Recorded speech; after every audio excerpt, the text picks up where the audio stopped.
All right. Hey guys, Andy Kennedy here. We're outside today. We're having a little bit of railing time here at the yurts. Miss Stelly, Mr. Ziggs is over there. I don't know if you can see him, but we're outside today. It's a lovely day. It was like 50-ish when we woke up, a little under, maybe 48 or so. Um, and then I just took these little munchkins out on an herb walk. So that reel I just posted for those of you on Facebook, and I'll get to the Instagram one soon. But um, if you don't already follow me on Facebook, um, you can do that, Andy Kennedy Co.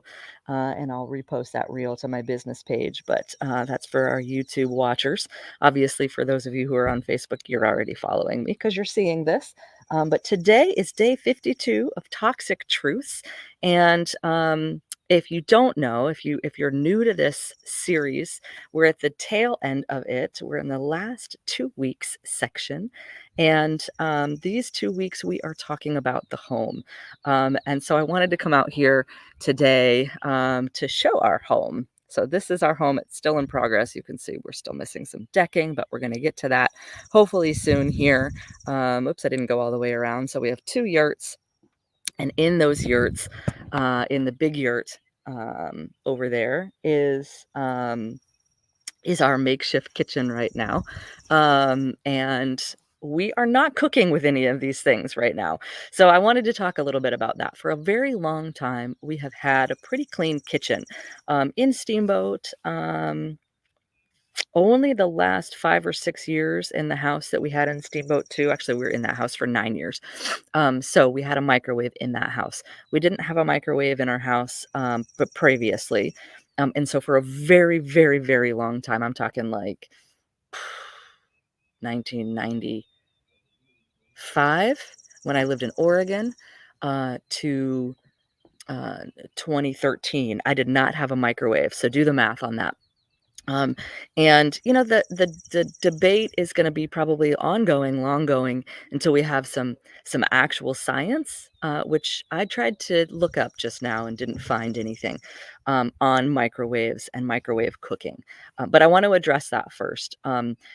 At the very bare minimum, if you're cooking with a microwave all the time, every day, you are destroying all of the nutrients in your food. Um, if you're overcooking. If you're someone that is a purist, and you're like, I'm not going to use their microwave at all. Um, it's probably better. We don't know what cooking with micro. We should know by now, and the whole fact that there isn't any science behind it to me is a little bit interesting, um, because in the circles I run in, most of the people I know don't use microwaves because they're worried about that technology in their food, in their home in general, right? So that's the microwave. I'm going to put microwave to bed after that because, again, it's one of those things that's debatable. Just like I said in the beginning with meat, your choice is yours, but we don't have a microwave in the yurts. We don't plan to. We have one down in the barn. How are the ways that you cook things that you cook normally in a microwave? Our generation's been cooking with microwaves since we were little. I don't remember a time before having a microwave in my house, other than, of course, like I said, not having a microwave in my own house. But growing up, so from 1973 to 1995, I feel like we always had a microwave. Probably not in the 70s, but definitely once we moved across the lake, we had a microwave. Anyway, I said I was going to put that to bed. So I'm going to put that to bed, switch gears, and talk about the other 2 pieces of toxic cooking, which are aluminum and plastics. So number one, we know not to put aluminum in the microwave, but most people still put plastic in the microwave. In fact, I can say this because my mom said she's not watching any of these videos. I don't want to throw her under the bus, but she was putting a microwave Tupperware in her microwave to just heat something up quick. And I said, you could put it in ceramic, you can put it in glass. Don't put it in plastic. Plastic is something we don't want to microwave. We don't even want to heat plastic. So if you're putting, leftovers in your Tupperware before they're cool, you're probably leaching some plastics into your food. It's hard as you know what to avoid plastic these days. Um, plastic, especially in our foods. And those PFAs, there are statistics out there. If you Google like what percentage, are PFAs in our food, in our body, in our bloodstream, there are microplastics in our bloodstream probably for the rest of our existence at this point. So the more we can avoid that, the more we can flush that, the more we can avoid cooking with that and using that. I know a lot of people that I run with in my circles have eliminated plastic in their home for the most part, as so far as Tupperware goes, right? So they're using glass. We're buying glass Tupperwares. It's not Tupperware, it's just glassware, right? Um, and ceramic, right? And so that goes for saran wrap. That goes, don't cover saran wrap in your microwave. Don't let the saran wrap touch your food. If you're using a glass dish that doesn't have a lid and you got to put plastic around it, that's one thing.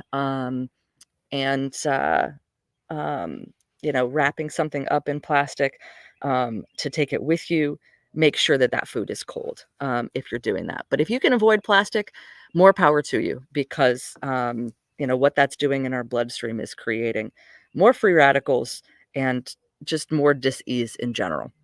And then the last thing is aluminum. So aluminum foil, in fact, one of our neighbors, I love you, I love you, I love you if you're watching this, Anne. She's been taking care of our cats like a champ lately.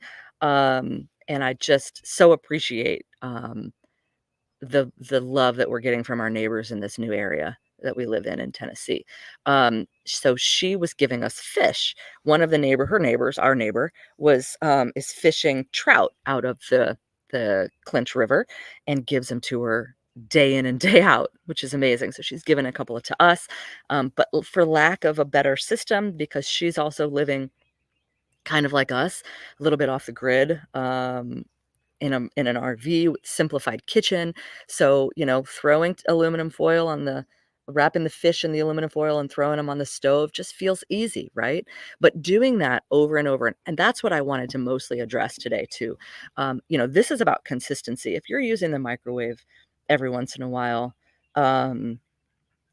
to reheat something or, make your popcorn or whatever, that's one thing. But using it for every meal, cooking every meal in your microwave, um, try and try and reduce that. That's my suggestion is to try and reduce that.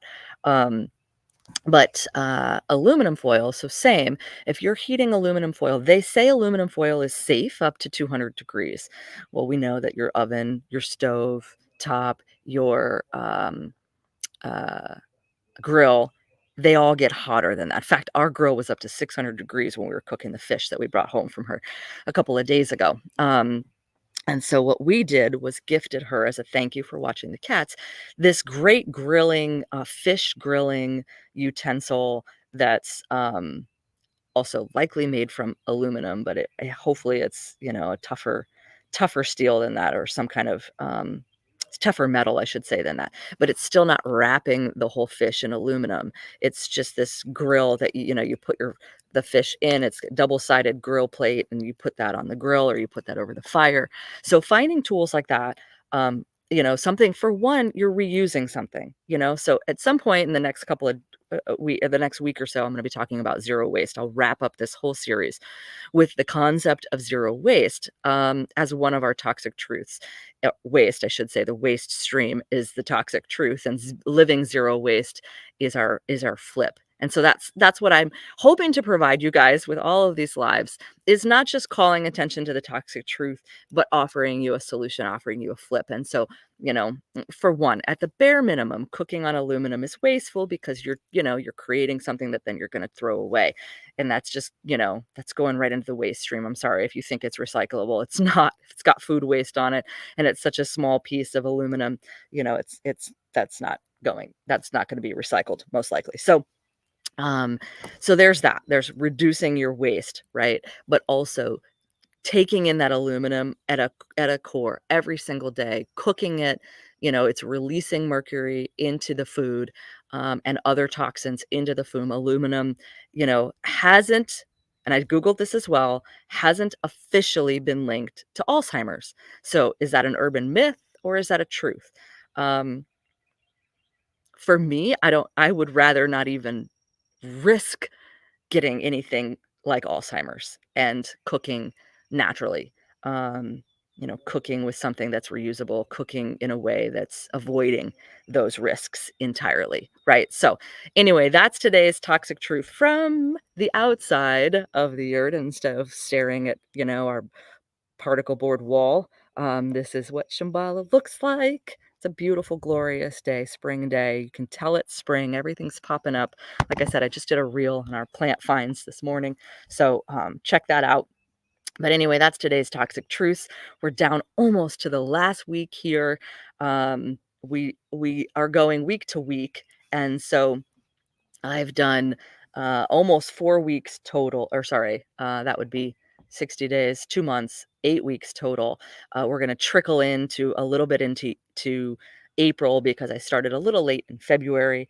And of course, February only had 29 days. So that takes us into a little bit into April. So I'll have some overarching themes for our last lives, but that's today. And as always, we'll see you tomorrow. Thanks for watching.